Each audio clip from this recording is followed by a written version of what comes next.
Do you want to see Spider-Man getting his bell rung, his clock cleaned, eating a knuckle sandwich? Here you go. That's a 53-year-old comic book featuring a battle between Luke Cage and Spider-Man.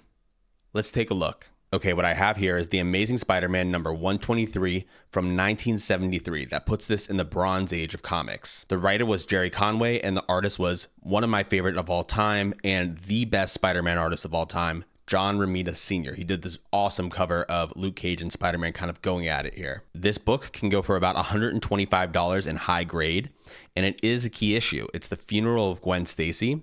It's a battle between Spider-Man and Luke Cage. And Luke Cage makes a reference to DC saying, "We ain't all rich playboys like Bruce Wayne," which I think is really interesting. I love when DC and Marvel kind of reference the other publisher. Now, let's talk about this cover and the contents of this comic. First of all, we've got Luke Cage just totally ringing Spider-Man's bell, like I said in the intro.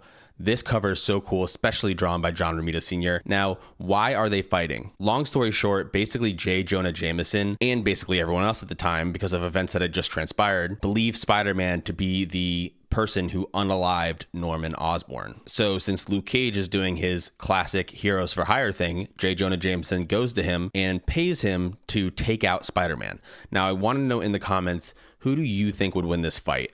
I got to be honest, just my opinion, Spider-Man has the edge. Now, Luke Cage is pretty awesome. Let's talk about Luke Cage really quick, and then we can decide who we think would win. Luke Cage is a former convict from Harlem who was unfairly incarcerated. Illegal experiments were performed on him in prison, giving him unbreakable skin and superhuman strength. Using his powers, he explored the superhero scene as a business, acting as a hero for hire. Now, let's talk about Luke Cage's powers. He has superhuman strength.